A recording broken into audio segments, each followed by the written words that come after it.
Welcome. Welcome to Panther and Cage. Give me one moment. Getting with you. This is a normal broadcast, but I decided to go with Monday night because Sunday was Mother's Day. So,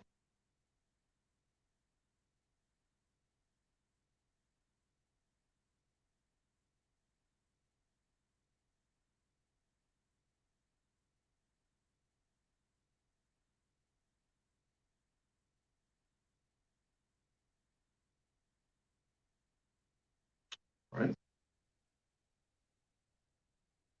Okay, let me make sure that everything is streaming appropriately. You guys are welcome to get in there and comment. Say whatever you'd like responsibly.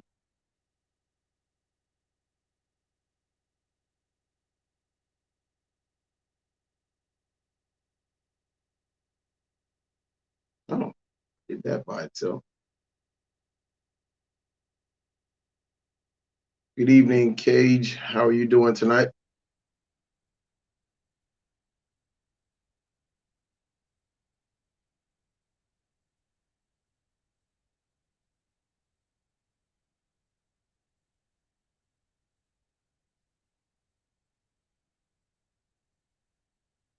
Give me one moment, everybody. I'm making sure that everything's going to accordance. If you are in the Let's Talk About It group, or you're streaming from that group, you might want to click on the link so that therefore, if you make a comment, I can be able to see who is making that comment or question. As always, it's interactive, and you can send me a message if you'd like. I'll try to get to it.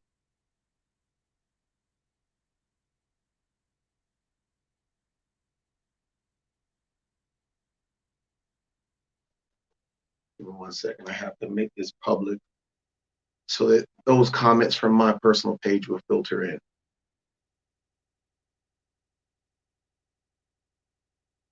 Should be a quick one tonight.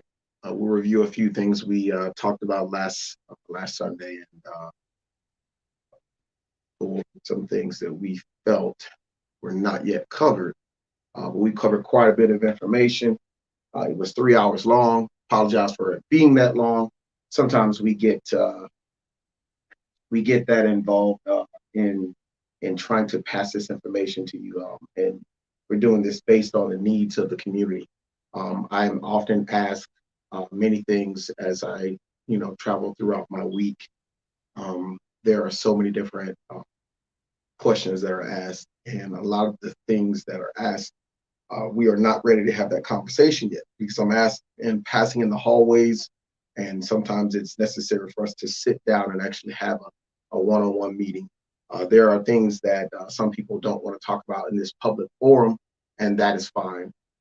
This stream or broadcast was created in order to facilitate some of the more bold individuals who were parroting the negative narratives, and so we set out on a mission to be able to correct them because of the issues with cancel culture and a couple of the other issues that are pressing. So, without further ado, looks like everything's streaming well. I haven't seen a comment yet, so I don't think anyone's commented. I haven't seen it. So let's get started. Welcome to Panther and Cage, where there's no such thing as a dumb question. I am your host, Panther. I welcome you back to Panther and Cage 18.5, which is a continuation of 18, a blogcast where we take the time to elaborately speak upon a variety of topics from a unique Afrocentric perspective. So we're not your traditional podcast because we cover factual concepts and historical chronicles. We call this a video logcast. So in each weekly broadcast, we take advantage of the opportunities to engage in what we define as progressive discussions of significance and of relevance. A very it's a podcast, but it's a very savvy attempt at defeating the mediocre, socially accepted negative narratives that that continue to perpetuate social and cultural bigotry today in today's society. So, with all that being said, I want everybody to understand that you, the audience, you are the most important part of these Panther and Cage discussions. So you are definitely and most desired to make a comment, responsibly comment. You can like, you can share the stream or any other the content that you see. We try to cite the sources for where we get the information so that it's correct, and therefore it's a starting point for your research. When you have those questions that you feel you cannot ask in certain forums or in certain meetings that you may be involved, you may want to pull your friend to the side and say, hey, I didn't know there was a difference between indentured servitude and slavery. And you can get that information right there at the privacy of your own home. Um, so now that we laid that groundwork, that background, if this is your first time joining us, I would like to welcome you, and I hope that you enjoy. Now, I hope that you all enjoyed your Mother's Day yesterday. We usually stream on Sunday nights, as I said before, but I thought to delay this broadcast because Mother's Day is already difficult for me personally, as I've lost my mother 9 years ago to a 9-year cancer battle. She had breast cancer. Um, those in the community that knew my mother knew how much she was an impact upon me and my family. So to know that Mother's Day was always a tough time for me. So to all the mothers out there, let me go ahead and say Happy Mother's Day to you. I'll say that now. And congratulations on being a mother, those new mothers out there. Two, being that Mother's Day is a very positive day where we honor the life givers of our society, I didn't think that it would be wise to end that night yesterday with talking about life-taking measures that demand police reform and those things that we must consider. And even though they are important, I felt like to give it a rest on Mother's Day. Usually we're fighting the All-Star Game or WrestleMania, or I think Backlash is coming up this Sunday. So there's always something going on. We understand that. We know Sunday night was just the best night that Cage and I could get together and bring this information to you. Cage is away on special assignment and dealing with a few things, so he is still in the background, still working some executive decisions and working some things to bring you the quality information that you're going to need to move forward in more progressive conversations in a more savvy, intellectual way. So the third and final point that I was going to make about not streaming last night was that going in every week on Panther and Cage on these broadcasts, we do it Panther and Cage style. It literally can take a toll on you if you aren't built like Panther and Cage. Okay. So we respect, the design that is the mother. And we decided that we would not disrespect the matriarch.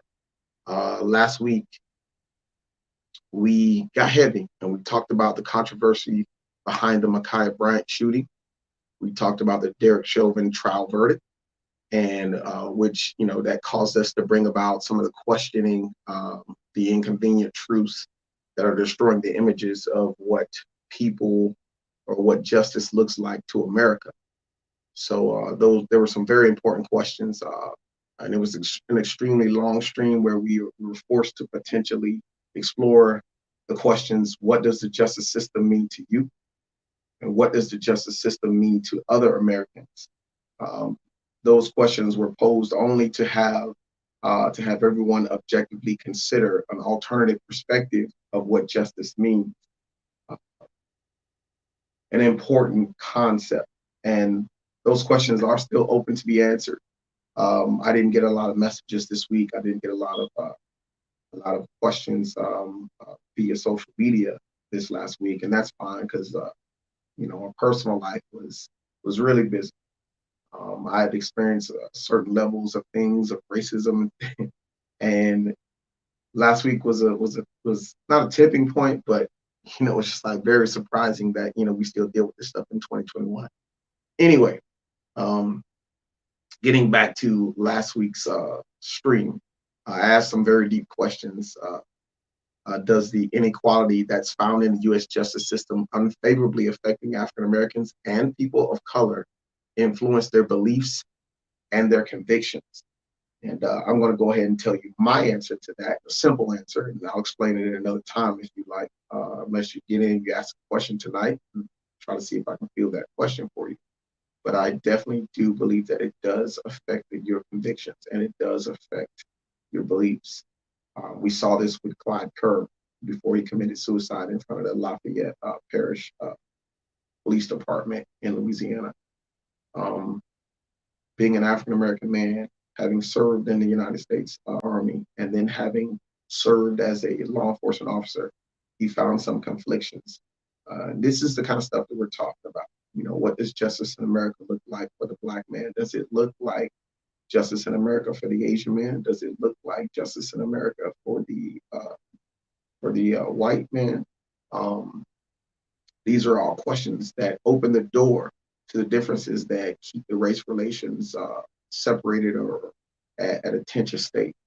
So in order for us to get beyond, we do have to answer those questions. Now I know a lot of people like to run from those questions, but you know, it's we're never going to solve that situation if we keep burying our heads in the sand. All right. So the other questions that I asked was, does the disparity that's affecting African Americans and people of color found in the U.S. justice system influence their values regarding the United States of America? And I think that question is yes. The answer to that question is yes. I'm not going to get into debate about it right now. What we're going to do is I'm going to tell you why later. Those questions that I asked last week, and they're still on the table for this week, as long as we're in the 18 series. So those questions were designed to have a certain portion of the Panther and Cage audience consider, you know, the inconvenient truth. Okay, it's important to ask and answer those questions as we proceed forward in discussing what does true police reform look like to America. You know, another difficult question. But to some, it looks like chaos. To others, it looks like a more human approach to dealing with these situations that arise before someone calls 911. And the dichotomy exposes at least two different Americas that are jockeying for power. Now, I'm going to go check the comments. And yeah, I think someone did make a comment. I do believe that. I'm on the wrong screen. Oh, yeah. Yeah, I like it. I like it. It's different, but I like it. Thanks, King. Let me go ahead and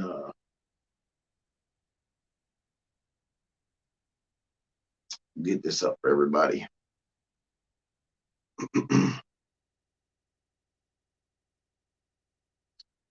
Always there's this is a very important subject to talk about because this issue has been kicked down the road so many times that we are the ones that they end up sitting with it in our laps because our grandfathers failed to see the calamity that would result.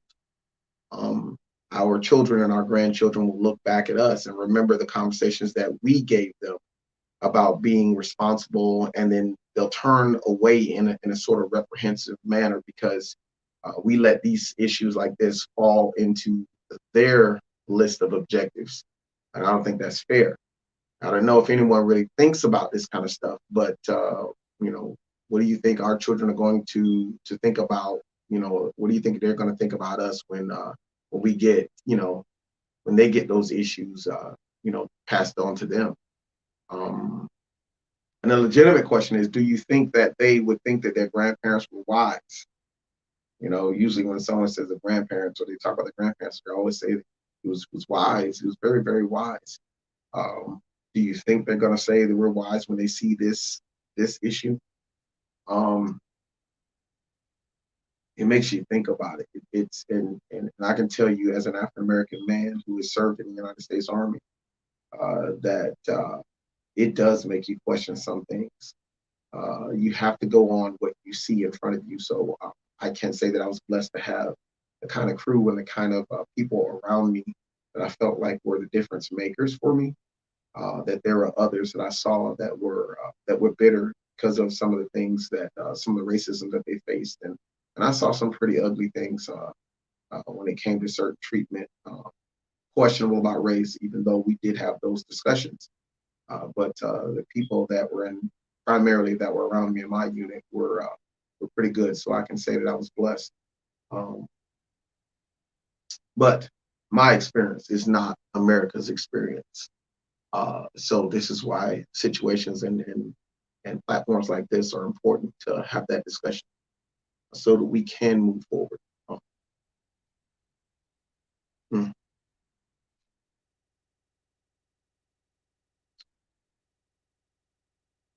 But it's past time for us to start thinking about, really working together to actually understand that this is more than just some simple Republican versus Democrat issue. You'll notice I rarely politicize some things, and that's because of the deeper understanding that I may have, and I'm going to try to see if I can push forward to get you guys at that same level. Not that you're not there, but there's sometimes, it has to be said because it's the elephant in the room, literally. Uh, and the individuals tend to always say that this is about politics, and I'm going to say it tonight again. My life being, of quality, uh, my life, me having the right to life does not depend on Republican or Democrat. It should not depend upon Republican or Democrat. No matter what choice that I make, that should only affect the leadership, but it should not affect me living or dying. So therefore, when we talk about police brutality, I dare you not to tell me that I'm wrong for saying that, I should be voting Republican or I should be voting Democrat. I think just let's not try that. Anyway, getting back to the show. Um, there is no effort without error and shortcoming. If one fails, at least one fails while daring greatly.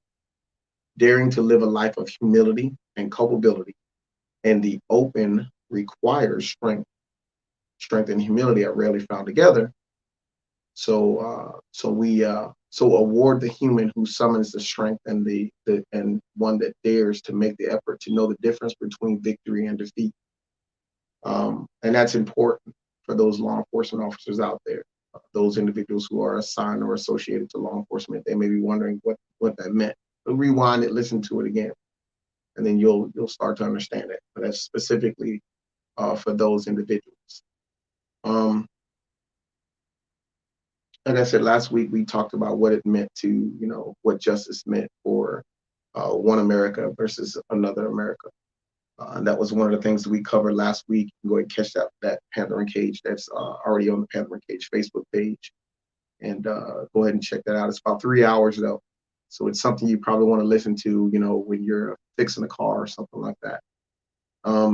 We did talk about the inconvenient truth, how destroying the image of a lie, sometimes makes others uh, go into a practice that's called cognitive dissonance, where they're fighting to hold on and cling on to what they feel is the truth or their truth. Um, and we talk about when this overwhelming presentation of facts sometimes causes this sort of psychological anxiety. Um, and it's something that you actually have seen happening. You don't realize it, but I'm hoping that my Panther and Cage audience over the past 3 broadcasts that we've been streaming understands this process now. So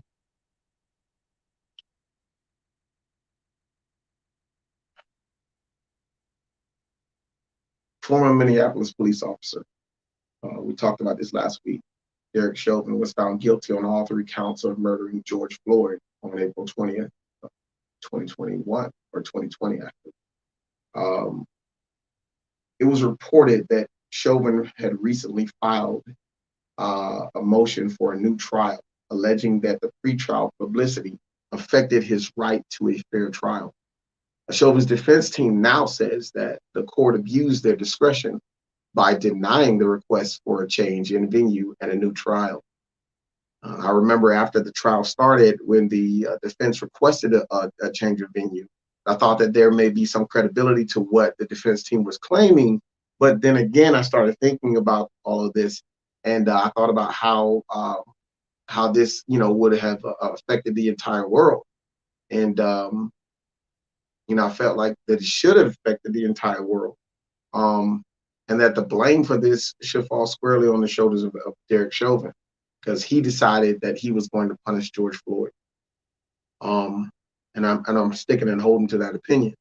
Um, Chauvin decided that he was going to abuse authority, in my opinion, and that that authority that was given to him, which is it's a blessing. So he took that and he abused it. He decided to exercise power that's meant to be tempered with discipline. And anyone that's in law enforcement knows exactly what I'm talking about. Anyone who's in the military knows exactly what I'm talking about. Just because you have the power to take a life doesn't mean that you just willingly do it. Um, I think that's something that we talk about when you're a child, when you're a kid. I don't understand why some people may not understand that. Um, but according to Chauvin's attorney, Eric Nelson, because the court failed to sequester the juries or admonish them to avoid all the media, they were subjected to not only what they said was pre-trial or prejudicial publicity, but also to jury intimidation or potential fear of retribution. And that's interesting. That's something that I found completely interesting. Chauvin's motion alleges that 8 abuses of discretion by the court. It accuses Minnesota state prosecutors of committing pervasive, prejudicial, prosecutorial misconduct. Too many P's in this thing. That also affected Chauvin's right to receive a fair trial. It also requested an order to impeach the verdict on the grounds that the jury committed misconduct, that they felt threatened or intimidated, and felt race-based pressure during proceedings, and or failed to adhere to the instructions during deliberations. This is very murky. It's off and on this, but John Stiles, the deputy chief of staff for Minnesota Attorney General Keith Ellison, said in a statement that the court has already rejected many of these arguments and the state will vigorously oppose them. And I think that's extremely bold, and it sounds like there's more faith that can be put into the system, according to the statement of John Stiles here. But what I found, like I said, what I found extremely interesting is that because it stated clearly that the defense felt like the jury, or it felt the jury felt race-based pressure. I want to go deeper into that race-based pressure. Why does it feel like there's pressure for you to do what's right? Or even why, when it comes to race, why do we feel, a need to adjudicate right and wrong? More questions. I know these are deep questions. I know I get on the philosophical side. I need Cage here to balance me out. But these are important questions. These are the questions that we are thinking about, but we're not asking, when we are in situations like you're a juror on a trial that deals with this kind of situation. I just, these questions are important because I've asked people myself and I've watched them stumble. Like this very question, like, like, is it wrong to be Black? I ask, well, I haven't done it recently, but in the past, I've asked my white friends that. And then I watch them, and then they usually go back to the good old American, and I'm just kind of like, I really want you to answer that question. It's, I want to know where it comes from. You may not hold it, but someone else who does. And so it becomes very interesting, the answer to that question. So we ask that question, and then I let them ask me a question. They can ask me, is it wrong to be white? Um, these are only questions that are laid at the foundation of our nation. And when someone says that America is a racist country, they may be talking about these undiscussed questions. something to think about as you know. I'm gonna go ahead and check these comments in the live stream. I'm gonna make sure that I'm getting any. Sometimes I check over in the Let's Talk About It group, and I don't get the comments in time, and it's unfortunate.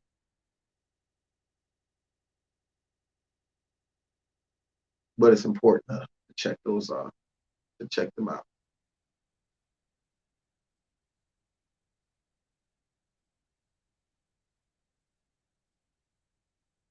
Amber, I know you're in Facebook jail again. I'm sorry. I'm sorry. They love, sticking you in Facebook jail because you go against the grain. That's why I think they keep doing that.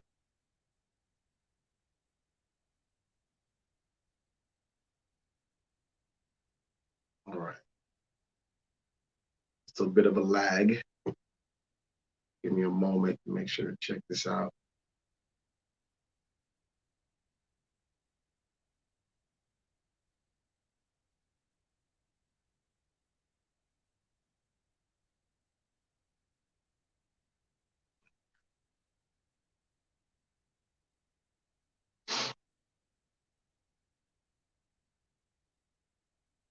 Bill Cosby had a whole media frenzy around this case, around his case. The celebs wouldn't let it go. The judge's wife was a rape social worker, and the DA ran on putting him, went on putting him in jail. They also opened a sealed file. I remember that. There was a deposition that was sealed. But you're not supposed to open that, based on the legalities of how the justice system is. But somehow they decided to open it up. Yeah, all conflicts of interest. America had no qualms with locking him up and throwing away the key, not debating his innocence, but the difference in the national consciousness was on what's okay and what's not okay. It's less split with Chauvin. Can't argue with you there. King, I've never really been able to argue with you. Um, I agree with you. Certain things that they did, and I saw them doing this with the R. Kelly case, but I kind of just let it go because the first time that it was brought up, apparently there were issues. But like I found out later is that there's a lot of information that they don't talk about. They just kind of like let it go, and there's hundreds of things that they don't present as evidence, and that the process is kind of walked through. So so I definitely agree. But I'm kind of like Dave Chappelle, like the burden is on the state, so I really do look, because some things I don't trust. The Michael Jackson situation, I didn't trust that. And that's just, based off some of the things that I noticed um, with the music industry, why, certain things are, you know, this man had hundreds of songs, yet they were trying to own his music. And we see this happening now. Like the thing is a musical artist is an artist. They're expressing themselves, and you want to, just because you gave them the money, you want to own. And you don't even give them like a partial rights. Like you're taking what is their creative work, and it makes me think of artists like Lauryn Hill, who they destroyed her career by manipulating and being involved. I don't know what's going on with Alicia Keys, but I'm used to her pumping out a bunch of albums, uh, but I don't know what's going on with that. I just know it's difficult sometimes when we're seeing this, and this is just an entertainment, because I don't want to talk about Chuck Berry and then the fact that Elvis, culturally appropriating it. It's a whole different conversation. But I get it. I don't trust anything. Especially with the way they try to legally get you roped up into, nonsense.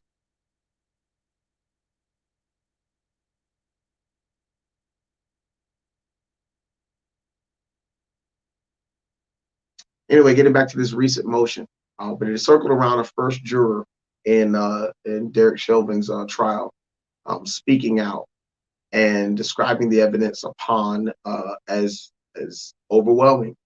And a photo was released to substantiate the defense team's position. Um,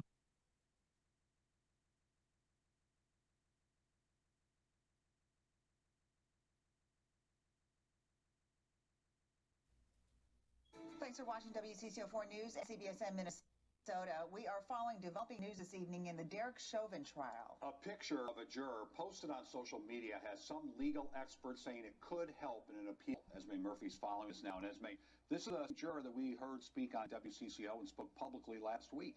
Absolutely, Frank. Now, I talked to a number of legal sources, including those familiar with this trial, and they say this juror, at minimum, will have to be questioned in what's called a Schwartz hearing. And depending on his answers, the judge could order a new trial. Here is the issue. The juror in question is Brandon Mitchell. He's given interviews about his role as a juror, including one to WCCO. That is not the issue. The issue is that since the verdict, an image of Mitchell has emerged on social media showing him at a march on Washington, which was held in August to commemorate the anniversary of Dr. Martin Luther King's speech, I Have a Dream. The march was also called Get Off Our Necks, and members of the Floyd family spoke at the event in Washington, D.C. The problem is there were two questions about attending protests and marches against police brutality on the juror questionnaire, which Mr. Mitchell said he answered no to. One of those questions is about protests in Minneapolis, but the other question is about protests that could have happened anywhere. And his no answer on that question is the question at hand. Here's what he told us moments ago. Asked if I attended any protests for George Floyd or anything for police brutality, my answer was no, because I hadn't. This particular march was more so for voting, voter registration, getting people out to get up and vote for the presidential election that was upcoming a couple months afterward. And this was the only one that you attended? Correct. This is the only thing I attended. So you did not attend the protests on behalf of George Floyd or anything like that? No, I didn't. Did none of that.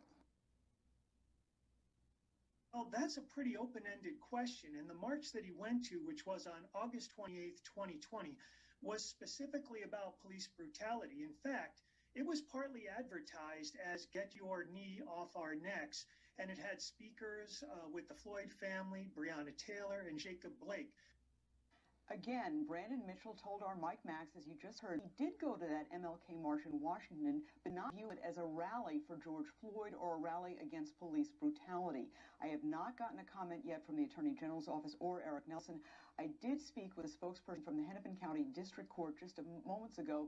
They say they have not gotten any filings from any of the parties on this, so they have no comment.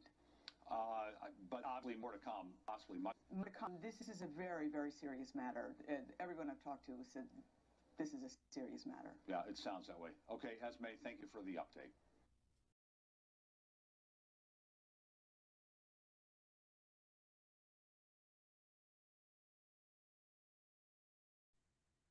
I apologize if the sound was too low for you to hear. I tried to do everything I could to get the volume to go up, and I'm checking out a few things now to see if there is something else that I have failed to do previously.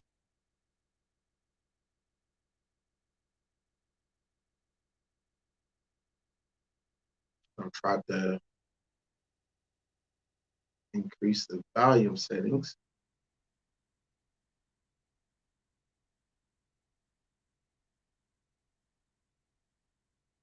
All right, sorry about that. Next time I'll try to see if I can get it at a better audio quality. I know that sometimes these issues kind of happen. All right, so Joe Tamburino there stated something about these about the questionnaire. So we'll get into it. I want to introduce you to Brandon Mitchell here. So Brandon Renee Mitchell, here to my left, is an African-American man who works as a banker and is a high school basketball coach. He grew up in Minneapolis, which is Hennepin County, Minnesota. And on August the 28th of 2020, he attended an event in Washington, D.C. This event was commemorating the 57th anniversary of Martin Luther King Jr.'s I Have a Dream speech. He was with his cousins, Marzell Mitchell and Maurice Johnson. And those are the individuals seen here with him. On August 31st of 2020, his uncle Travis Mitchell, who took the Facebook photo, he took the Facebook and shared the photo with him and Marzell and with Mitchell, Marzell and Johnson. I just spoke of taking that picture during the Washington D.C. event which was on August 28th. So in the photo, he was wearing a black cap, which you can see there with the words Black Lives Matter, and a black shirt with the words "Get your knee off our necks" and Black Lives Matter, and a photo of King. Travis is Marzel's, the person you see Marzel in the photo, Marzel's father. Um, so it's just a family outing. Well, not say just a family outing, but it's a family outing where he went to Washington, D.C. to participate in the 57 anniversary. And Brandon Mitchell was referred to as juror number 52 during the Chauvin trial. The jurors of the trial of George Floyd murder suspect Derek Chauvin in Hennepin County were mailed a questionnaire asking about their views on the criminal justice system, the police, and their social movements, or not their social movements, but all social movements. So Mitchell answered, and a question that asking about all the social movements, because I know they wouldn't ask about the Blue Lives Matter, and I don't think they did. That's one of the things that I was actually looking for research for, but there's so much going on about this that it's very hard to actually to find out what exactly what the questionnaire exactly asked. I'm sure the answer is out there, but it just takes a lot of time that I don't really have to search. This information should be readily available, and I usually can count on the Washington Post or a few other sites. But Florida Today, it's very rare when I can get all the information. It's always going to be pieced, and then that's not to knock any quality of Florida Today. Just saying it's pretty difficult for me to locate the totality of this information for you guys. But Mitchell answered no to the questions.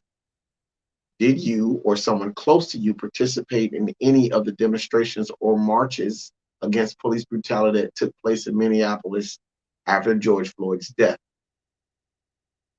And he marked no to, other than what you have already described above, have you or anyone close to you participated in protests about police use of force or police brutality?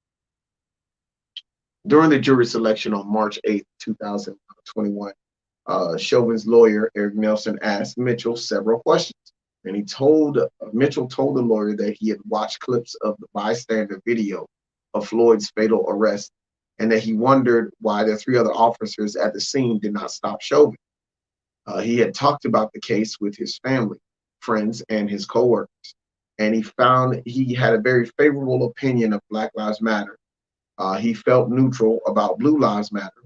He felt some police officers at the gym who were great guys, and that he could be neutral at the trial. So they asked him about Black Lives Matter. He had a favorable, and this is the thing where we talk about the movement versus the organization. These things need to be differentiated. There needs to be some discernment when discussing that. That was important, but as you can see, because I don't want to say the government, but because those individuals in positions within the government are not having an open ear and not being objective, they don't even know the right questions to ask. So this issue is really on them, and I don't feel like it's grounds for another trial. And here's the reason why. Before we continue on, I'm going to say here's the reason why. Because we have been saying that there are certain issues with the judicial system that need to be fixed.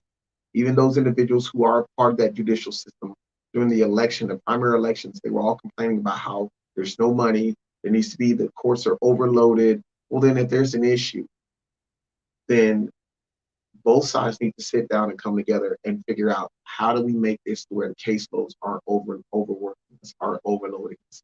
How do we deal with this in a manner that is effective, positively effective for the people as well as us?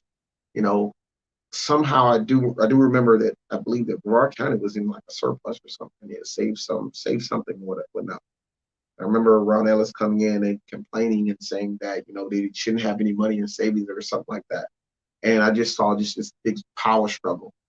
And during that time, kind of ticked me off because there were other issues that I felt like could have been dealt with.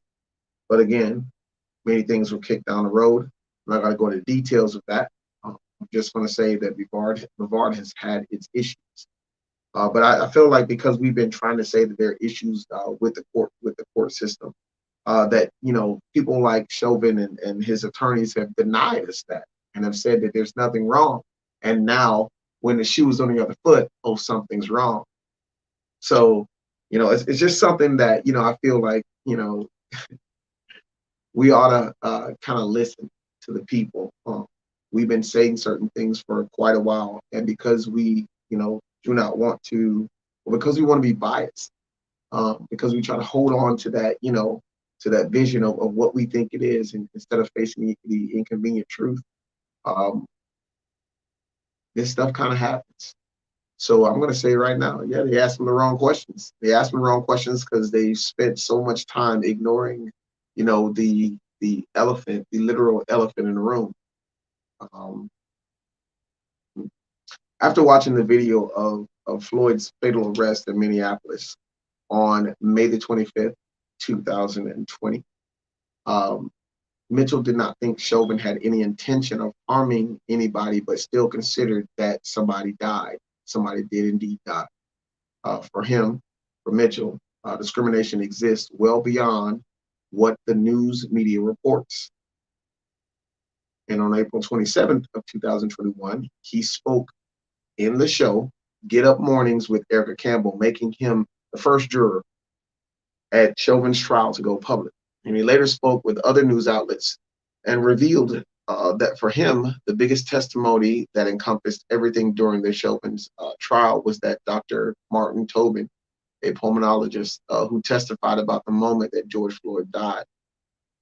Around 2 weeks after Chauvin's conviction, the photo his uncle Travis posted on Facebook circulated online. This is the problem with going public.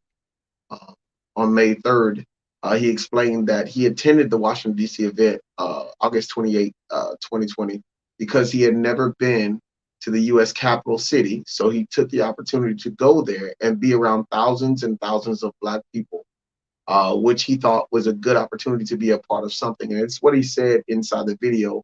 So if you didn't hear that because of the audio, I apologize for that, but that's what he was talking about. But according to ABC 8 News, the 57th anniversary of Reverend Martin Luther King Jr.'s I Have a Dream speech was indeed, as Brandon Mitchell said it in the previous video, it was a march primarily about the commemoration of the 1963 March on Washington for Jobs and Freedom, which also gave way to one central message, and that was to vote and demand change at the ballot box in November. And it just so happens that, to also demand racial justice in the wake of several police killings of Black Americans, because the issue of police brutality is a part of systemic racism. Okay, this is where we're getting the meat and potatoes of tonight. We have to remember and think of the African American diaspora as an iceberg. So when you see an iceberg, you're seeing the tip of that iceberg. You're at the observing level that is above sea level and not under that sea level. Whereas if you were in a submarine, you would be looking under the waterline where you could see the mass of ice protruding up and above the sea level.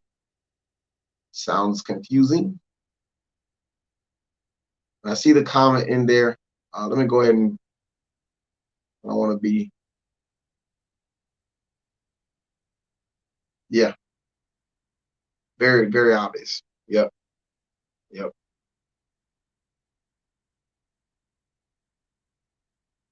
I just have seen it where people deny that. So, now that it's the shoe's on the other foot, now there's an issue. And then, oftentimes people say that white privilege doesn't exist, but, the privilege to point out that there's an issue, and then maybe have something done about it. Take a look at that. How do you stop it if no person of color wants to step up and change? That's the thing that we're fighting. Like I hear certain things like the Black on Black violence that's happening right now, and that has to do with the national identity. And I understand that very deeply. But there are people in the community like Telly who are out there trying to heal those wounds and trying to create unity within our specific community. And there's not a lot of feedback. And I get it, Telly. I know it's difficult. Um, I do know it's difficult. Um, there are people who are trying to deal with the situation. Just watching a video today that talked about came across it and it was talking about T.I. doing a Crime Stopper video, and the points he made were extremely valid.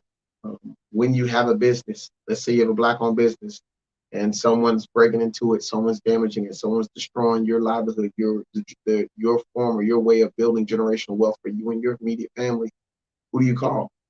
Call the police? You know, like that's the thing. So what we're trying to do is we're trying to stop the crime altogether. Uh, There's an element that we're going to drill down, and we can only face it with unity together. And I'm just talking specifically to my black community. If we don't band together and fix these issues, we are doing more than just kicking the can down the road. We're actually selling our children back into slavery. Now, some people think that's, you know, that's not true, or you know, they think I'm crazy, or you know, say whatever you like. But the fact is that once you're convicted, you are a slave for the state. Your butt is pushed to the district that they want to push you in, and then they get money for you, and they also use that for population, for representatives who can't vote within a certain district, and that's how they are getting representatives. So you can see right now that I'm talking levels probably above your head if you disagree with me. But when we start talking like that, then you'd understand or whatever how you are literally giving your power away. So we do need to sit down with these individuals, and we need to have real conversations like, you know, like tonight. We need to have 3 or 4 people actually in here having the real conversation about just what it is to gain a conviction. Because literally, I mean, it's written, it's right there in the Constitution. Slavery does not exist, you know, unless you're convicted of a crime. So they slap the cuffs back on you, or the shackles back on you, and then they watch you work in the fields. And some of them do it on horses. They do it on horseback with a shotgun. Louisiana, I think it's called, what do they call it, Little Angola, I think, or something like that. But there's a prison there. That was a slave plantation, and they transformed it into a prison. Not much changing, huh? And the the officers are riding on horseback and watching them work in the fields. So you tell me if I'm crazy.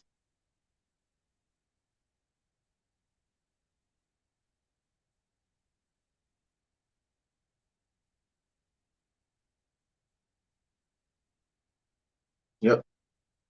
You're watching Panther and Cage. Go to YouTube. There are thousands of pro-black channels disseminating the new lexicon of anti-racist speak, thought, and action.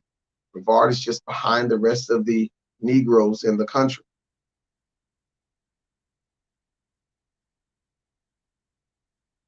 And I said this kind of in so many other different words that, you know, we were definitely behind. Um, we're definitely behind. And I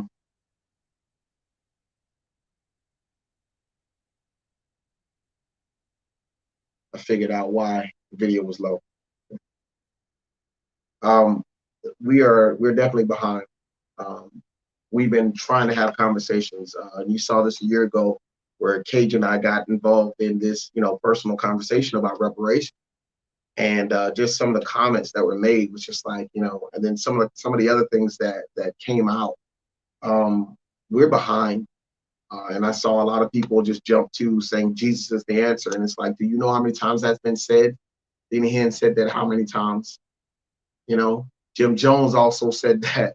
So the thing is we can't just throw the name Jesus out there and think that it's all going to just solve itself. You know, we're supposed to be good stewards of this earth, and that we're supposed to represent, you know, the Messiah in our behavior. And once we do that as a community, then we could see the ideal that, you know, that he brought forth. So I'm not just going to say saying Jesus is going to solve the problem.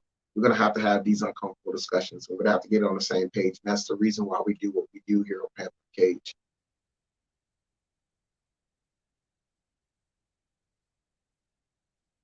I'm reading some comments. It says, if we want the change, we need to be the change. I refer to the entire unit, and well, he is, but we need to put the work in. I mean, he's referencing Jesus. Yes, that's what I was saying. We have to put the work in. We can't just say it. And there are individuals out there who think that we just say it, and that's it. We have to put the work in. And I said that. That is why, I stated a while back and said, faith without works is dead. So, yeah, definitely.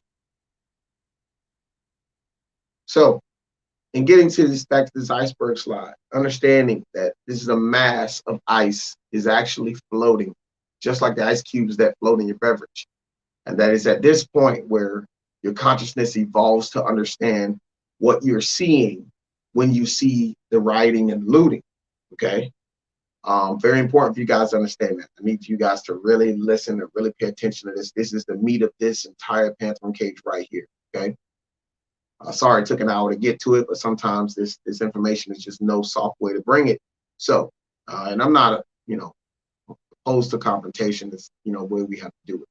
So, what you are seeing when you see the riots and the looting and the activism is the result of years of inaction and disenfranchisement and snubbing of an entire group of people who are critical to establishing the American society as we know it today.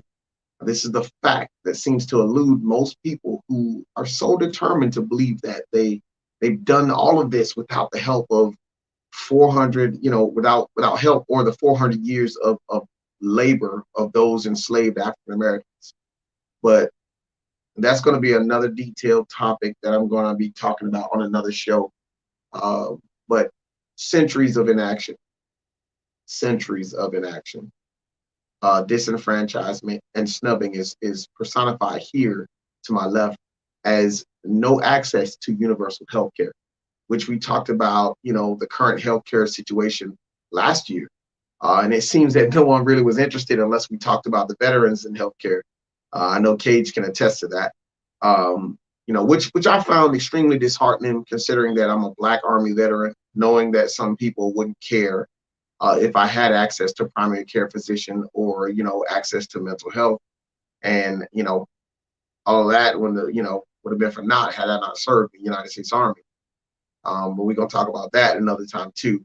And that's important because, we talk about this access to mental health and, let's just say that one person decides to want to go and do, like, we're seeing these school shootings or we're seeing these mass shootings like we just saw in Colorado recently, and it's like, does he have access to mental health? All of my Second Amendment pro-gun people or whatnot, we often deny this when it comes to African Americans, but it's really funny how, that is the actual issue that needs to be dealt with, but you don't want to talk about it or don't even want to bring that up until they start talking about taking the guns. And then you get all, super fragile and you're like screaming like, no, it's guns don't kill people, it's people kill people. Oh, so now you understand that now. So it's very hypocritical for you to bring that out. But like I said, that's another conversation we're going to have on another show. Let me get to a comment. I do believe a comment was made. Several comments were actually made. All right, man. I believe that was Willie Taylor. Let's see. And then Quentin. And answered them saying, which of you shall have an ass or an ox fallen into a pit and will not straightway pull him out on the Sabbath day? On point as usual, King. So, like I stated earlier, you are seeing decades of people who are enduring starvation wages. We can't deny that because we see the results of the 5-15 and how it's linked to the recent rise of homelessness and housing crisis that we're currently experiencing. And you're seeing this disproportionate mass incarceration of African American men, which I've just mentioned, which is something that, like I said, you're not ready for. Because I spoke about this several times about the complexity of the prison industrial complex. We can't even begin to explain that until we explain gerrymandering and its current impact upon the landscape of the political decisions that are being formulated today. And there we have this long history. You see it next. We have this long history of police brutality, which we've shown you the inception of law enforcement and how it can be directly linked to through slave catching, slave patrols. We talked about that contributing factor as a stark mark of obviousness that America just does not accept Black people, even at the lowest municipal governmental level. I mean, it's a very strong statement. I know, and I know some people may disagree, but I'm up to debate that at any time. But the evidence is the group of people that are crying out Black Lives Matter in order to be considered to be a part of the human race. And the response is Blue Lives Matter. In order to be, oh my gosh. That's as if to say, forget Black people, and that police are more important. Or I won't go that far. I'll pull it back so we can get exactly what it's saying. Where an occupation is valued more than a person. That's what it's saying. Right, smack dab in the middle, you see, is the lack of opportunities, which already directly answers the racist trope that it's Black people's choices that have led them to the current African American diaspora. And we hear this all the time, but we tend to forget that there were politicians and legislators that were bought off and influenced by members of the white supremacist cause. And we talked about that, like the qualified immunity being born because of the Ku Klux Klan Act holding them legally accountable, which was stopping the KKK from performing the night raids and conducting whole massacres for the simplest things like the discovery of some type of interracial relationship between Becky Sue and Toby.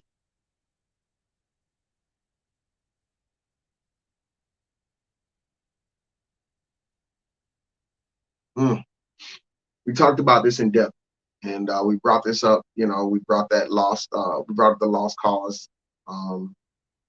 So you can see why, why racist politicians follows directly behind the lack of opportunities, because you already should understand that racist politicians and lack of opportunities is an old metaphoric, which came first, the chicken or the egg paradox. So, but after you see these racist politicians usurp power, like it did, these are the days that, Candace Owens used to talk about, right? She conveniently sometimes leaves certain facts out about that. But, we see those racist politicians usurp power. And then once you see that, you can clearly understand that the perception of a racist justice system is then conceived. Okay, this is where she misses that. It is then no wonder why there are no reparations being put into consideration. That's currently still to this day. Then you can throw out the old bootstrap theory for us to try to implement the elite, and the elite, that they know that this is basically a social engineering experiment that's designed to keep us African Americans distracted so far, and so distracted that we don't really realize that, we don't have a chance unless we master group economics. And I've talked about this to Vase many, many, many, many, many times. I think he's implementing that over there, what he's doing. Unless we master group economics, which would be consciously working together using available resources for a common economic interest that is beyond survival. It's important that I say beyond survival, because we're constantly doing things just to survive. We should be at a place where we can thrive, and that's the difference. You would really, looking at this situation here to my left, you would really think, if this is simple, we can see this, and this is very simple. There's a more complex one that I have. I'll be putting that out there soon when we come back around to this, but we will definitely be coming back around to this because, we were told that systemic racism didn't exist.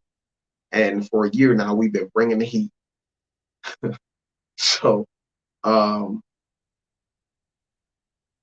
we need to be thinking more than just survival. We should be thinking thriving. And I challenge my people here. You would think that we as a people would be more intelligent about how this system works and what makes it systemic. And I can say that, the final part of that system would be having no access to affordable education, being a direct influence on the lack of mastering the group economics, but I'm not going to go that route tonight. Because I know that myself personal, like, you just stated, some people don't want that change. And I myself, months ago, I had a friend come to me and they started a petition on change.org. And she was holding the interest in making African American history a public school national initiative. And so far, after almost a year, we only have 337 people having signed that petition. And that's a direct example of it's on us. All we got to do is, I see people who give money to other people. We're not asking for money, we're asking for a signature. And all we got was 337. I'm willing to bet that mostly came from her community. And what does that say about our community? There's 60,000 African Americans in Brevard County, and none of them care to add the information into the school system so that these kids aren't having the issues that they're having. So these racists are not, touting about, proudly, but, ignorantly creating issues which impede our progress. So it's on us. And I'm not even gonna, I'm not gonna go there. It's a massive thing, but I'm holding Brevard accountable tonight, right? So what I'm gonna do is I'll give Brevard another chance right now. So I'm gonna put the link for that petition in the comment section. That's gonna give us another opportunity to put our money where our mouth is, and we're gonna be able to make change by starting that change with our voice. This is it. All right. So, when we started this podcast, we were talking to people who had no idea, they have no idea where the idea of reparations came from. We were talking to people who had no idea about sundown towns. And I would recommend you guys go get this book. James Lowen, check it out. Sundown Towns. All right. So it's a lot. Probably gonna take you a good couple of months to read. A lot of information in there. Somewhat shocking because you read it and you have to go back and read it again, and then you actually walk out and go into the world. Something called applied knowledge that kind of bops you across the head. But we were dealing with people who didn't know anything about sundown towns. People who had no idea that the theory that they were throwing around using for political talking points was actually a narrative that was created by white supremacists. And we had to give them history lesson right here on Panther and Cage so that they could responsibly continue the conversations without offending a whole section of Americans.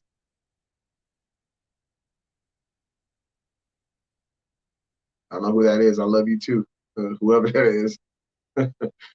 In the same manner that we want to move forward in our nation, there must be a conversation. And as uncomfortable as that conversation may be, we have to learn that, that we have to learn that what we learn will help us in creating an acceptable, tangible solutions for these systemic issues that we see over here to my left. So I'm going to go ahead and put this link in the comment section. And I want to see who's going to go sign it.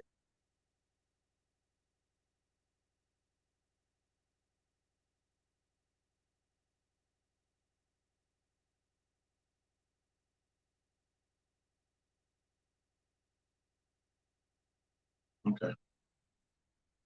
And YouTube, it didn't post it all together. I think it gave it 2 different comments because of it exceeding the link, exceeding the. But all you gotta do is go to change.org and type in the title that you see there. African American history should be taught in all public schools in the United States. Once you go there, you should be able to get to it. And I know there's an issue right now with them trying to, fight critical race theory. And understand that critical race theory is like the existence of it legally. White supremacy has existed long before the legal documents were created for this country. It's something that actually imported from over in England.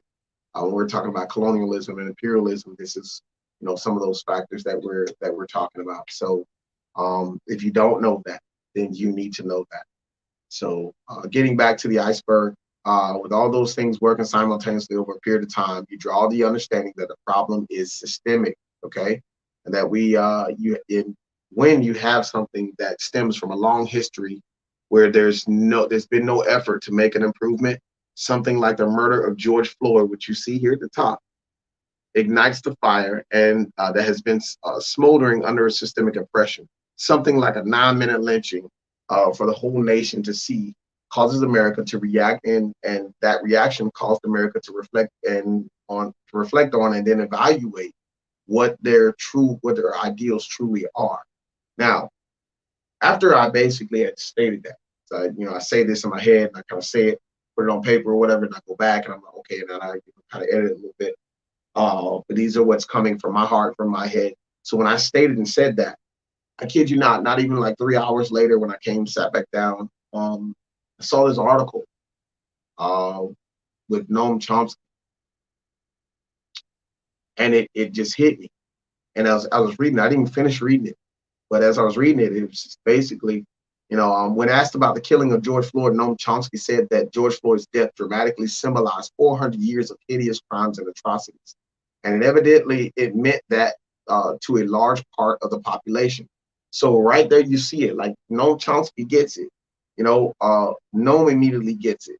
How our nation's leaders don't get this, I don't get that. So, to old Joe Tamburino or whatever,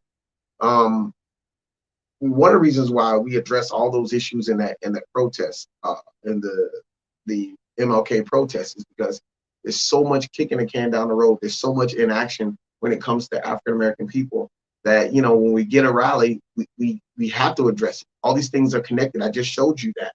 And this is where we were saying, like, the definition of racism is about an interwoven institutions that, when utilized together, create this systemic oppression that we talk about, that so many people are saying that does not exist.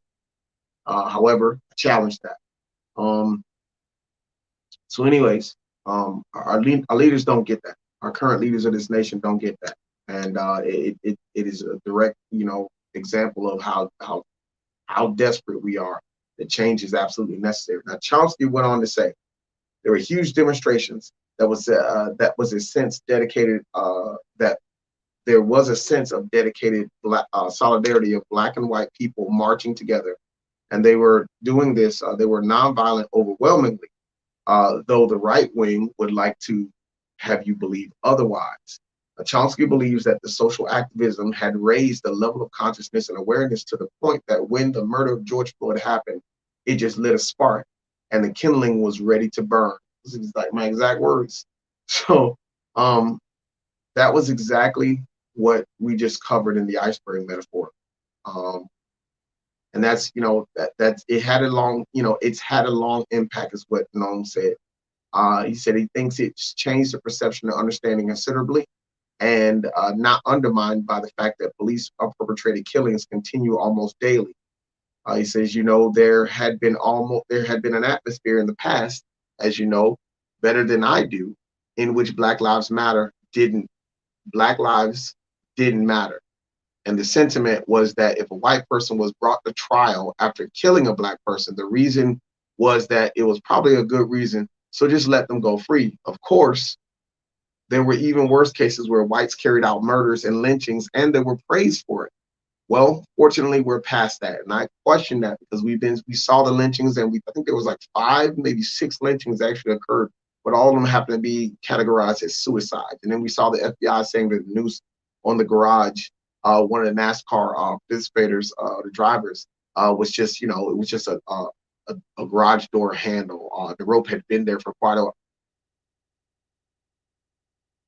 So anyways, Noam says, we haven't freed ourselves. There's a lot of distance to go, but the killing of George Floyd did something very positive in the society, naming the beginnings and the understanding that there's something really hideous at the core of our country. And it's come up in other ways, like the 1619 Project, which was published by the New York Times. And some historians are carping about it. You got this wrong, you got that wrong, but it's not even relevant when finally we have a recognition in the main media and in the country that we've had 400 years of hideous atrocities experienced by Black people. So let's take a look at it. Let's ask who we are and what we are. This is not something irrelevant to American history. It is the basis of the U.S. economic prosperity. That's why I'm privileged. Those are the words of Noam Chomsky. So all that was taken out of the interview published on May 7th on racial injustice by George Yancey of Truth Out. And it's quite an interesting article.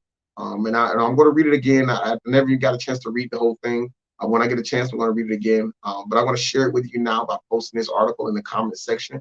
So it's going to say Noam Chomsky interview on racial justice. You guys are going to take a look at that. I'm going to be reading that. It's going to be very interesting. I really like Noam Chomsky. I kind of got turned on to him back in 2013. And I was like, who is this guy? Just came out of nowhere. So but I found that he was fair and seemingly to be, very objective and accurate. So there's that link for you guys. Go check that out when you get a chance. Don't forget to go sign that petition. That's the most important link that I'm putting in there tonight. I need for you guys to go sign that petition. All right. On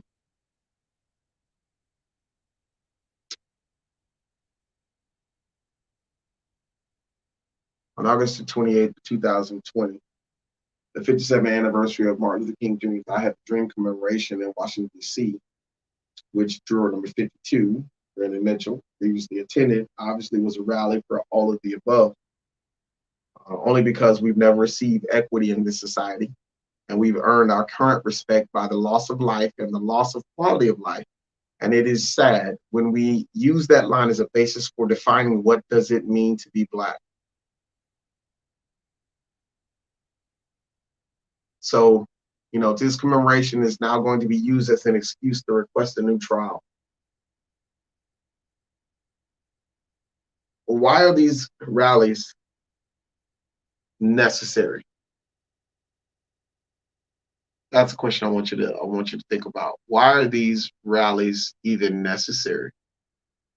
If we were the country that we say we are, why would they be necessary?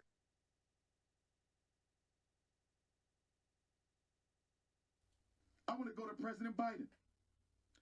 President Biden, your first day of office, you signed an executive order to protect the life and safety of transgenders. I have no problem with that. But you did it on your first day. But he sat up here with you, Charlemagne, and told Black people that if you don't vote for me, you ain't Black. So if you went out of your way begging Black people to vote for you, why haven't we got an executive order or any other activity coming out of the Oval Office from President Biden to protect Black people from police? Look what he's doing with the anti-Asian hate.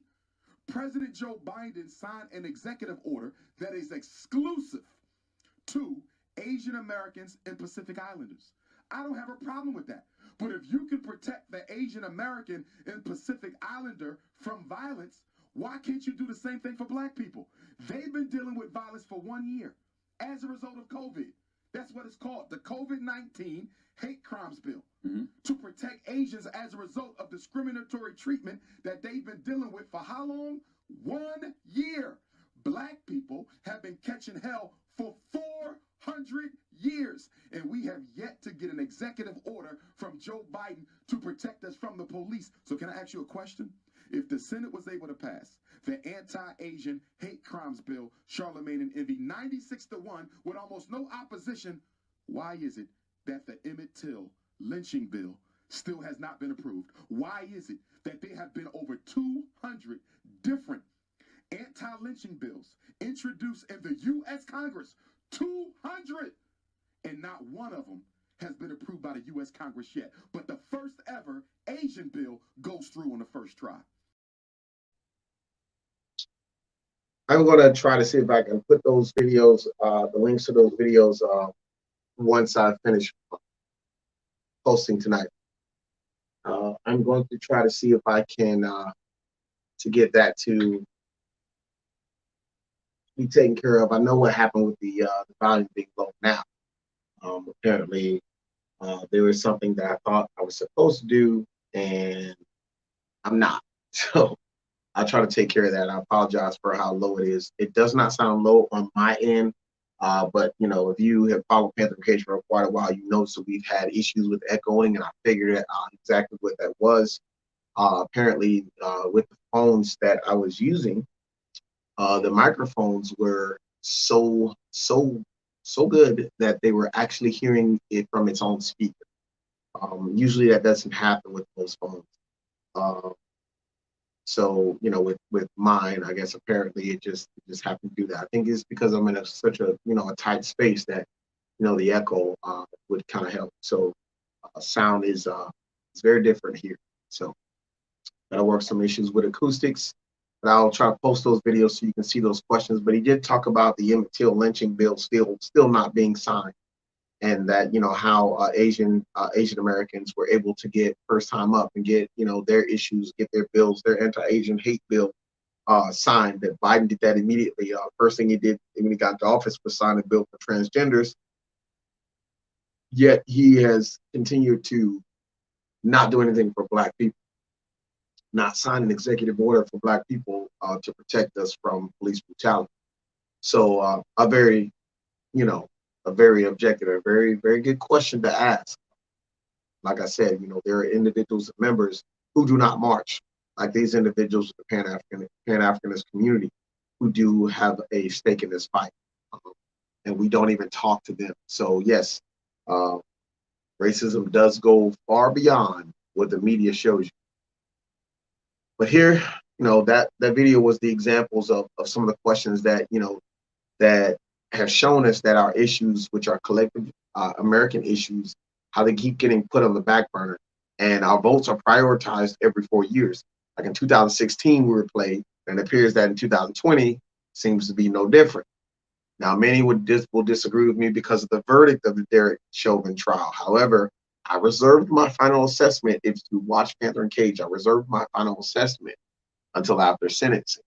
And apparently, it doesn't even look like that might be, that may be going anywhere in the near future because of this, appeal. And that's the bulk of what I want to talk about when it came to tonight's Panther and Cage. Just the fact that our issues are getting kicked to the back burner, and we do need to know what does justice look like. So we're not done, but just that's the meat and potatoes. I did want to get back to something else. So shifting back into something we talked about last week, which was the shooting of Anthony Thompson Jr., where we were sitting in speculation about how the shooting could have ended differently. We talked about the other situations where law enforcement officers were able to take a gunman who had even killed another police officer. That was the King Soopers massacre, the King Soopers mass shooting. They managed to take him into custody alive. And myself and other Americans are wondering why this standard does not seem to be afforded to us, people of color. We specifically talked about this being a standard for justice in America, and that it's not given to people of color. So I had to go into my own explanation just to rationalize these murders last week, and as I sat and discussed this with a colleague of mine about this very particular case with the Anthony Thompson sitting in the school bathroom in the stall next to another student. I had to wonder why the precautions weren't taken for the student in possession of a firearm sitting in the bathroom stall. Why they weren't apparently, what was he waiting on? That was one of the questions I asked. We don't know. We don't know because we can't ask him. We can't ask him because, he's dead. What was he doing? Because, that bullet was placed through his chest at point blank range. And I posed that question. I posed to my colleague that maybe Anthony Thompson was contemplating suicide. It's not far to think that a child who is living a destructive life may contemplate suicide. Maybe he was sitting there thinking about pulling the trigger on himself. In any case, it seems that that kind of consideration was not even taken by any of the officers who entered that bathroom, any of the 4 officers that entered that bathroom. There was no consideration of the other students that could be in there, the other student that was being in the bathroom at that time. And that it was evident because when the other student, after the shooting happened, the other student, came out, and the law enforcement officer made him get on the ground, and he almost sat inside the urinal before they made him sit, face first, on his stomach on the ground. And it was like they walked through a situation where they opened themselves up, and it was just crazy because it seemed they had a plan to grab him by both arms and to immediately struggle with this individual, as opposed to talking to him, as opposed to having at least one of the 4 officers positioned in a way where he could deploy a taser to act as maybe a layer of defense. There's a lot of things that could have been done, and I don't want to hear any apologists in here that go and try to make any excuse for law enforcement. These are the things that law enforcement leadership are supposed to be thinking about when it comes to. It's not always just, I got to protect my guys, so they have to pull the trigger. It's not always the case. That is not always the case. This is why we're the only country that seems to have this issue, to have this problem.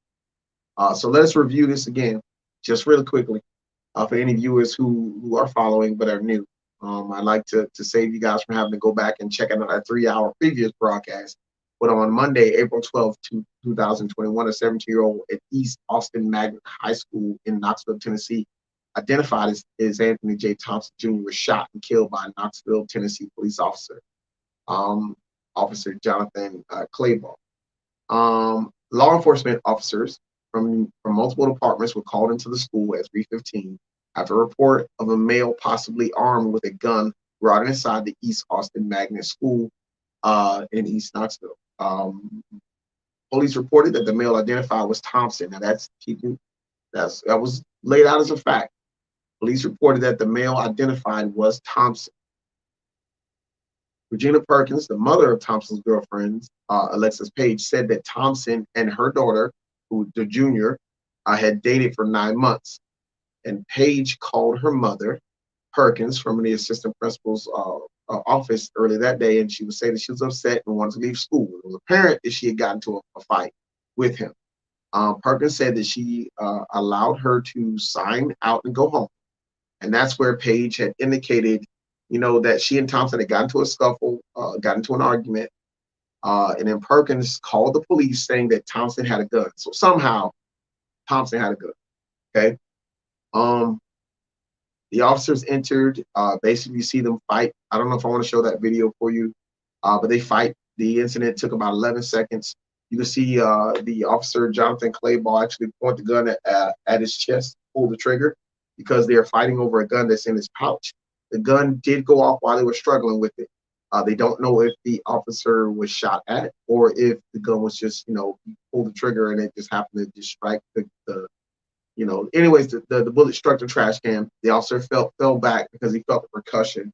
That's when the other officer drew back and shot him in the chest.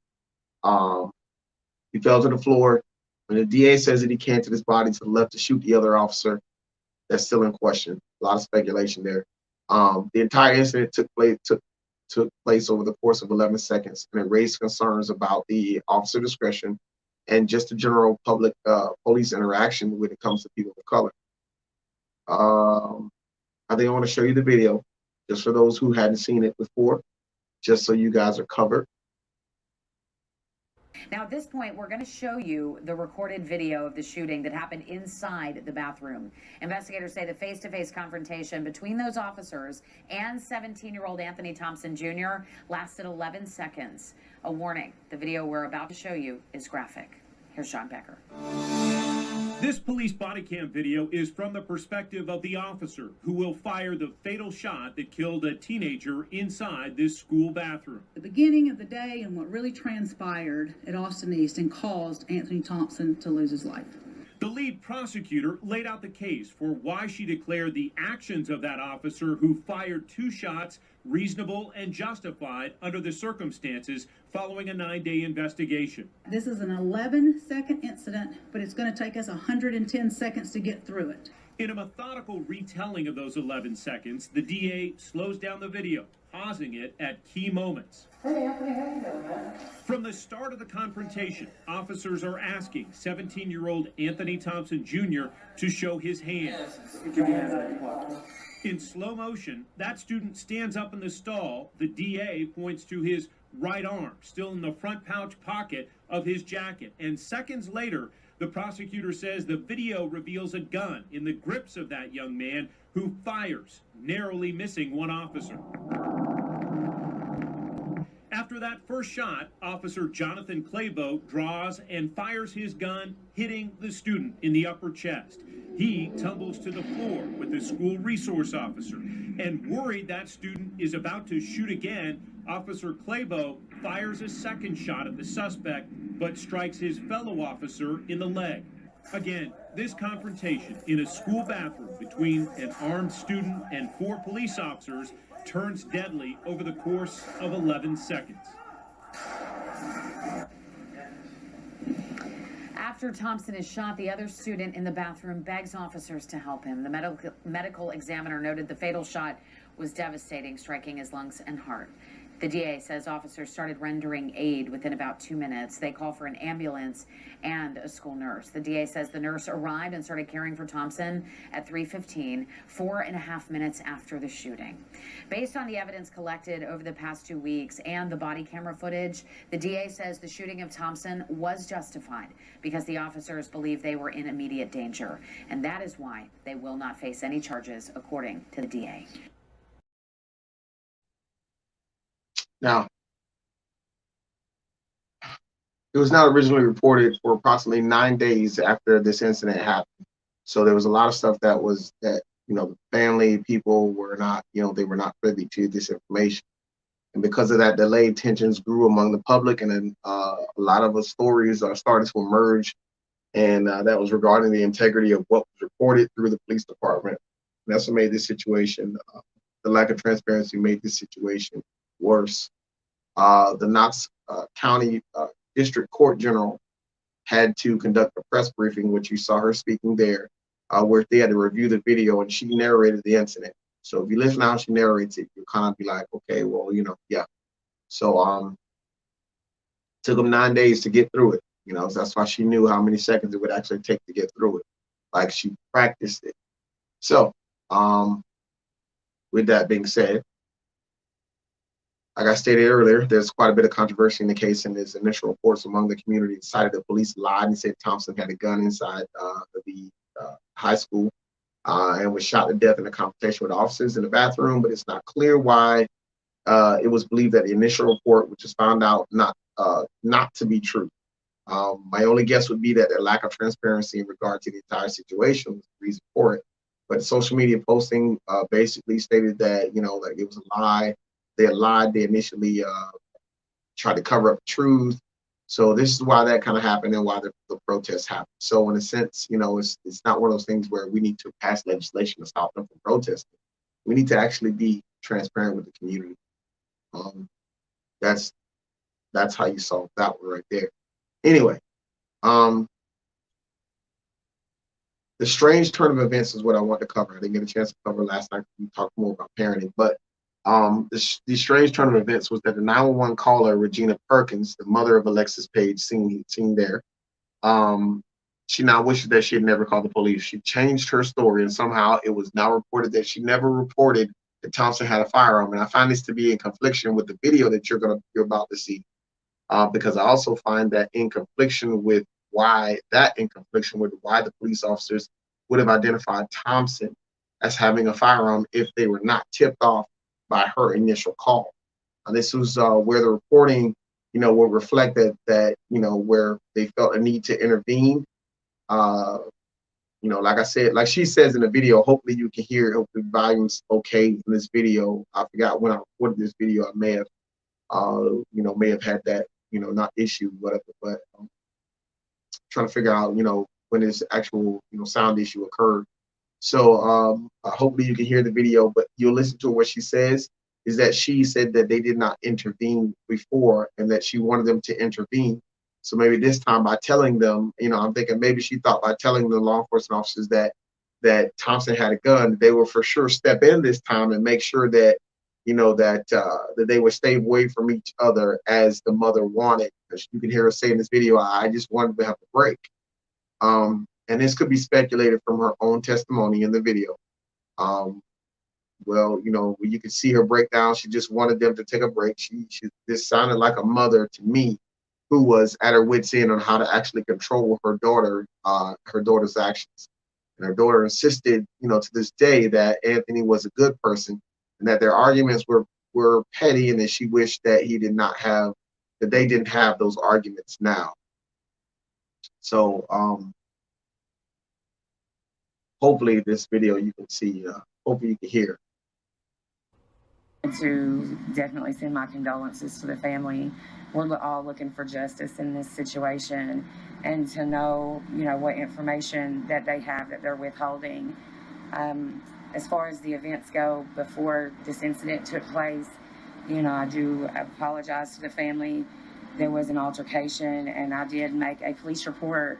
They did, you know, come down here to make an arrest with for domestic assault on my daughter.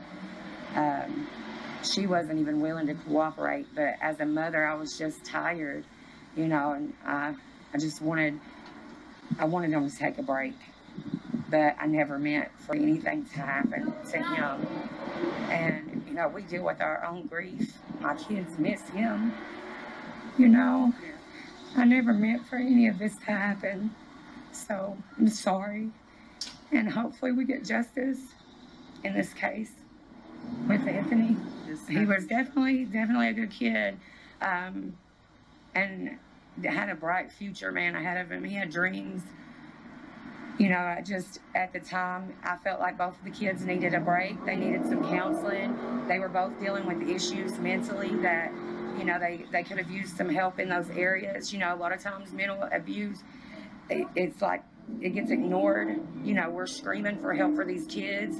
You know, we're looking for these schools to help us to protect them, where I feel like they failed to do so. They didn't protect my child against the altercations that kept taking place at Austin East. They didn't protect Anthony. I mean, this is a complete and total tragedy, and we're all suffering as a community because we've lost so many children. I feel like if, you know, after the first suspension happened or the first altercation happened on the school property, that had they have intervened or, you know, done a little bit more to help keep them apart. Although it's not their job, I understand that. But when there's a situation with safety, I feel like they should definitely have took it more serious. Right. I think that's... Now, you can hear her say several things there. And then I'm not being dismissive as to the domestic violence that she was alleging occurred.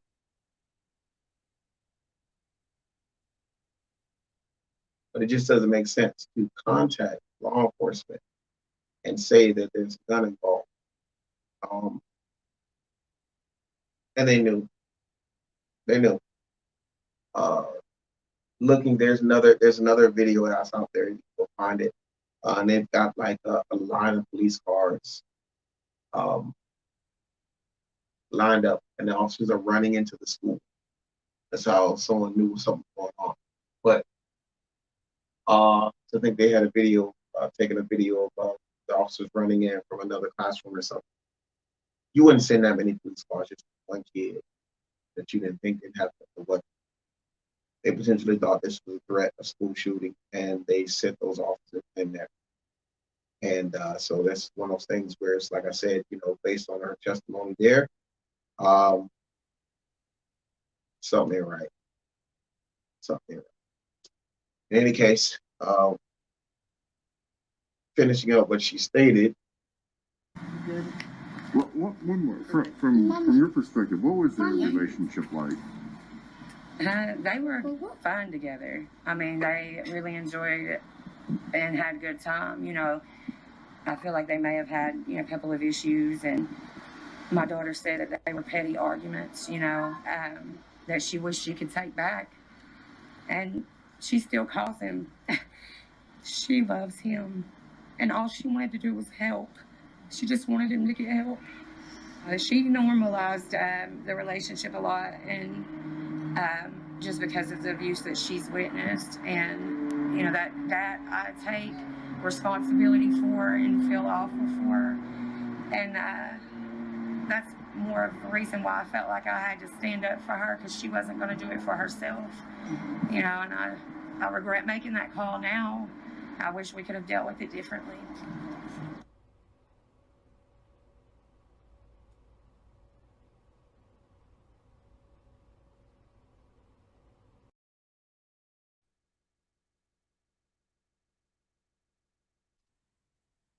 That's the video I wanted you guys to see last week. It was important because it summed up the confusion here. And it's like the macabre riot situation or whatnot. When you're calling law enforcement, you need to have the information. You don't just call them and let them just come there. You know, they got to try to figure out what's going on. It's stressful for law enforcement officers to figure out what's actually going on. They're not going to always know what the situation is, and they're not always going to have life experience to know how to deal with certain situations.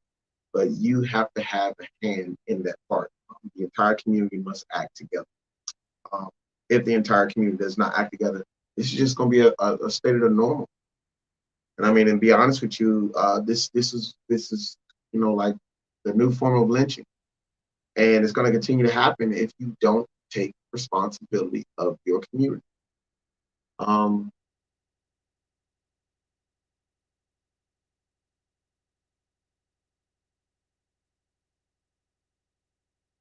Yeah.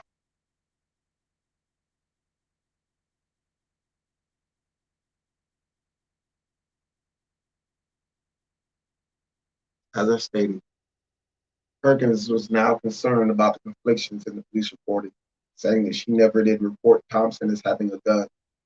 And she's received threats, and the home was someone attempted to burn it down. And I think this is because of the conflictions that have been coming from her and what she's been dealing with as far as like calling the police. So there are a lot of people that blame her. So there are issues here.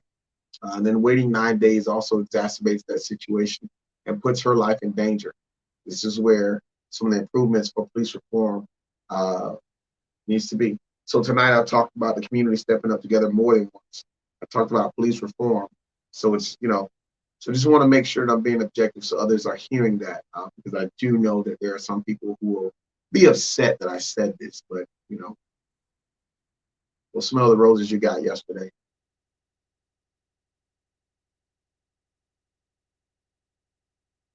Now, I covered this because it was very important for us, because we knew the situation was one of concern.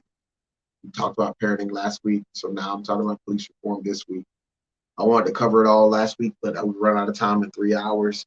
Was far beyond our exceeded time. The only time we want 3 hours is if we're actually interviewing someone who has community connections and that are doing something to make the community, to enhance the community. But that was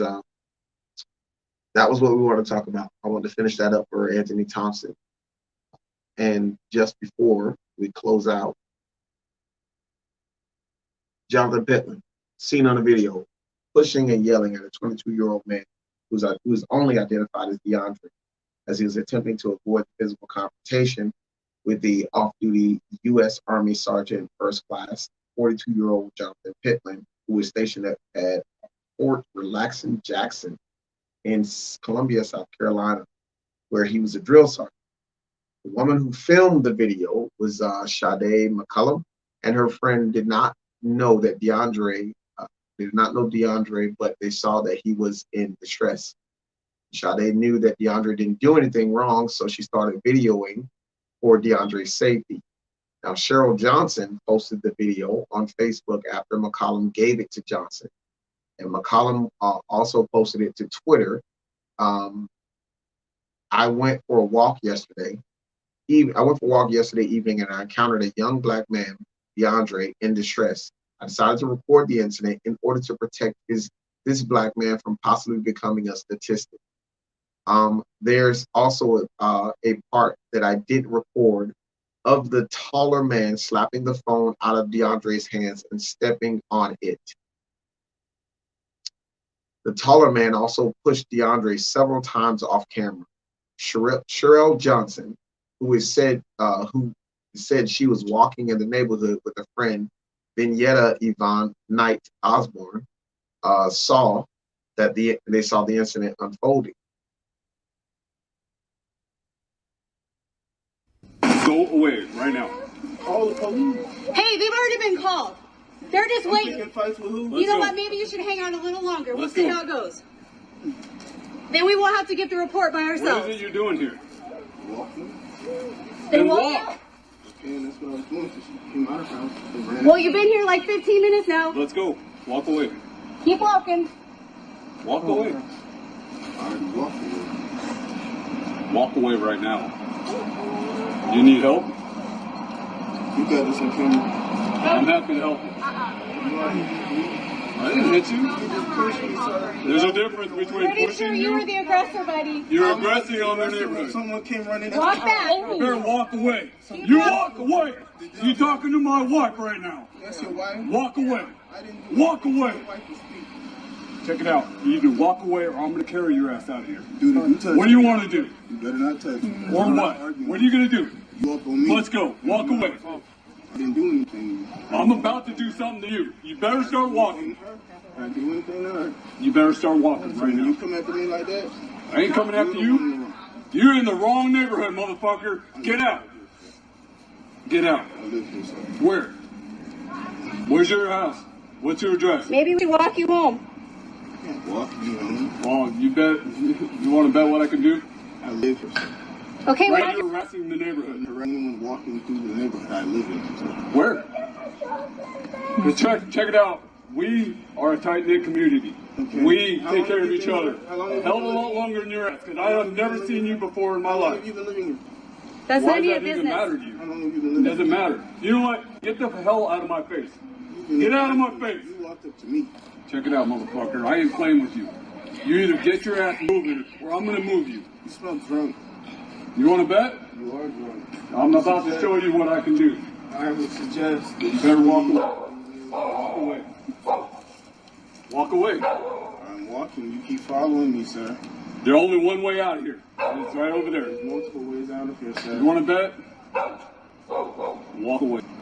I've been here before. This is subdivision. Yeah, I know. Obviously, you've been harassing us for a while now. I already know you, sir. I don't even know your name. Well, get to know me, because this is who I am. Who are you? It doesn't matter. What's your name? You don't need our walk name. away. Get out of here. Officer of the law? I'm about to throw you out. You can't. You want to bet? I can do a hell of a lot more than you think I can. Who is this? Just move along. Sir, you're acting like a child. Move on. You with random young lady that's one of our neighbors. Get out of Then here. walk. Why you picked a fight when someone ran up? All I heard was you fighting and her Wait. defending herself. Fighting what? Hey, come on. What's your name? Come on, you don't want no trouble. Those people.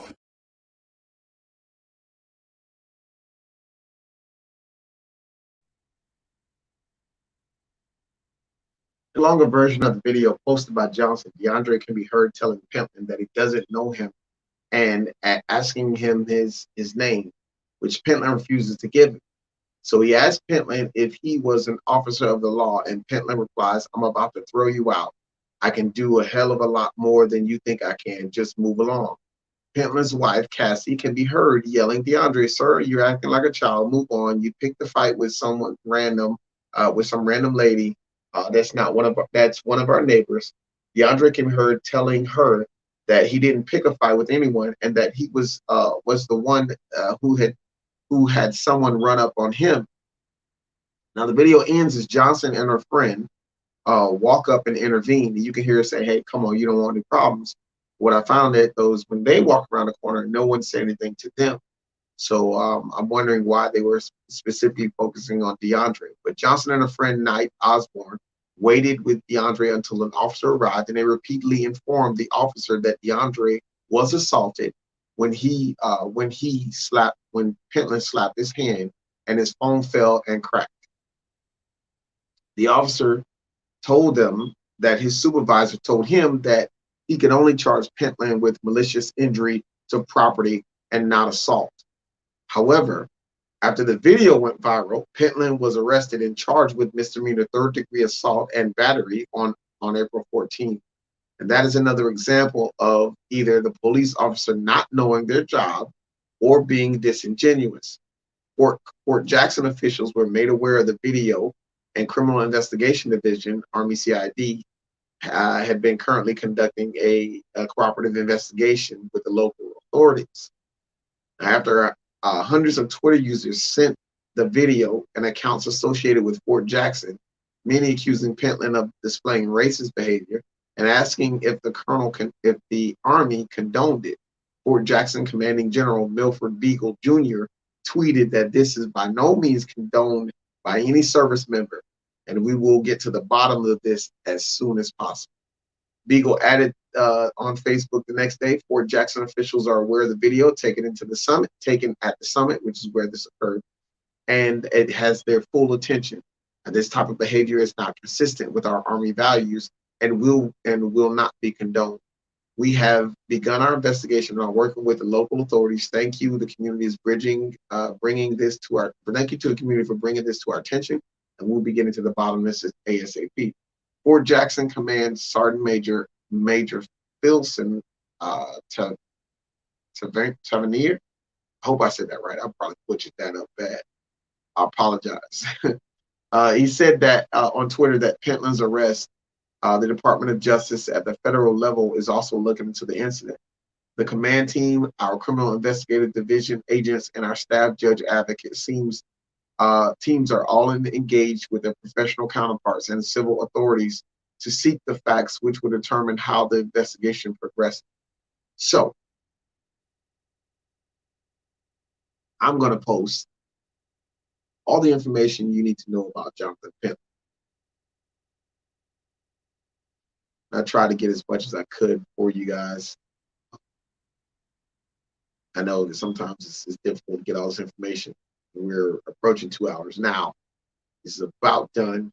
This is the last story I'm talking about. But the point in bringing this up is because of when we talk about communities, the interesting words he said is that you don't belong. This is you don't belong in this neighborhood. How are we understanding that? You know, how would he know who and who doesn't belong to that neighborhood? He says we're a tight-knit community, okay? And you obviously don't know this kid. He lived there before you. But he said if you listen to the long version of the video, he says that he was there before the houses were even built, before that cul-de-sac was even built. So he's probably just walking around, you know, kind of like Ahmed Arbery, taking a look at the community. You don't know if he's thinking about buying a property himself or whatnot. But somehow we can't even go and look at a property without being harassed. And this has happened to me several times. In fact, it's happened to me in Plantation Oaks in Titusville, which is very strange why, but that happened there. And I had let's just say I went to La Cita and didn't receive the best treatment. So I'll just say that. But it's kind of strange how, like, when you're driving through a community and you're looking at something that you may want to make a purchase on soon, the dirty looks you get and everything else. So I don't understand that. We are in a free country and we should be able to live where we want. We're free, right? And again, what does freedom mean to me versus what does it mean to you? So I went ahead and posted that link, which is heavy.com. Usually find most of your facts there. Most facts that I've found there, I've corroborated with other sources and have found that they are very accurate. So,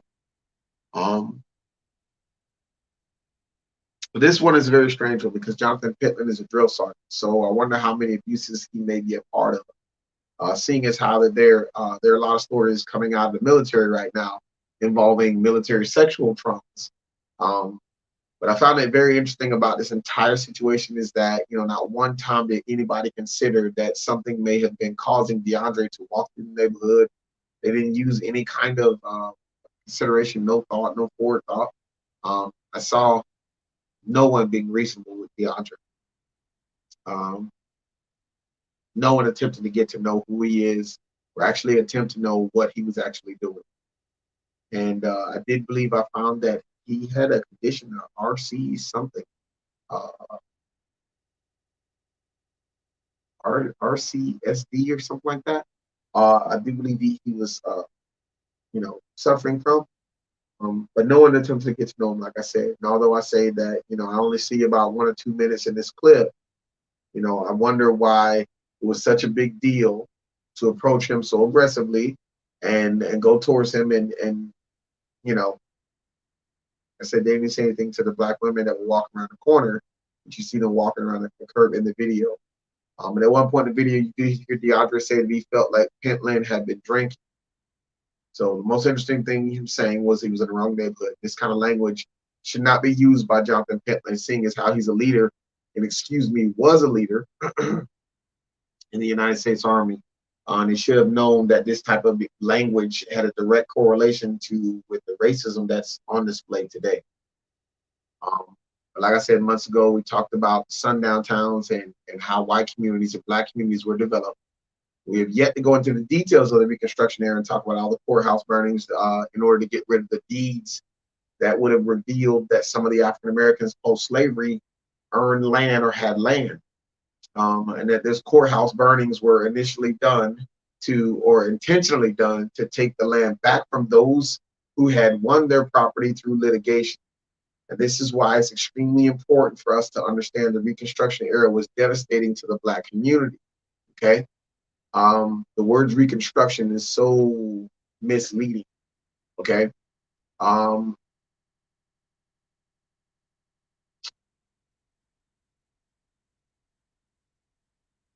we get a chance to talk about that, we're going to be surprised that, how many fires were involved in, burning down the schools, and the churches and any of the other facilities that African Americans were seeking to use to sort of, what they say, pull their own selves up by the bootstraps. Brevard County is known for this too. That's the point I'm about to make. This Titusville.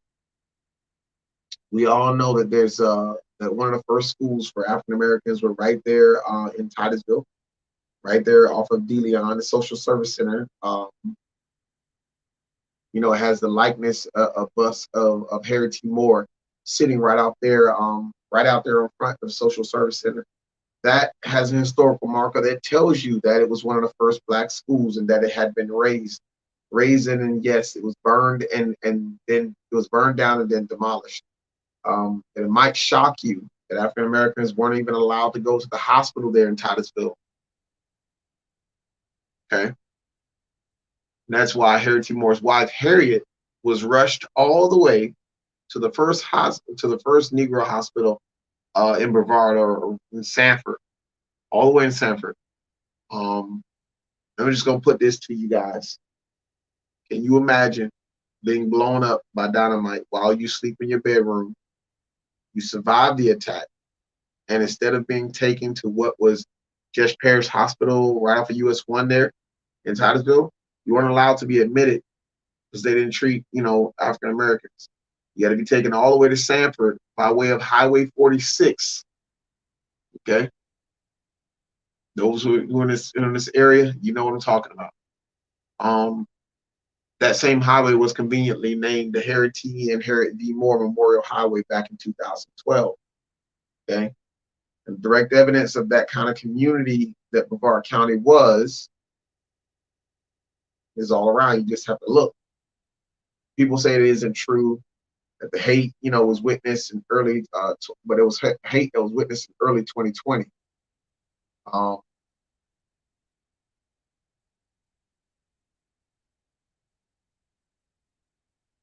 Let's see.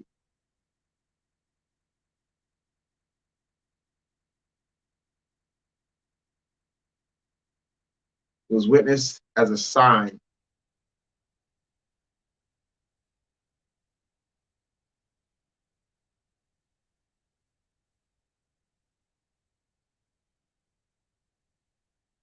Sign designated the highway as the Harry and Harriet D. Moore Memorial Highway. It was defaced by gunshots. Most of what appeared to be buckshots hit the names of Harry and Harriet. And to those out there who are familiar with who Harry and Harriet D. Harry T. and Harriet D. Moore are, they are two early civil rights leaders who were killed by the Ku Klux Klan in a bombing where they placed dynamite underneath their home, underneath the bedroom area of their home, and then they detonated it on Christmas night of 1951. Now, more information can be gathered by the Harry T. Moore Cultural Complex.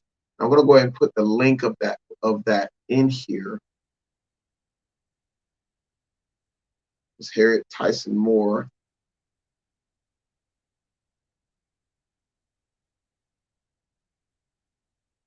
Harriet, I think it's Vita.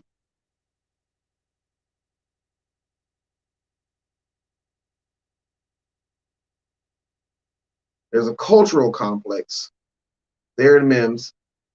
I mentioned it before, but go ahead and check that website out.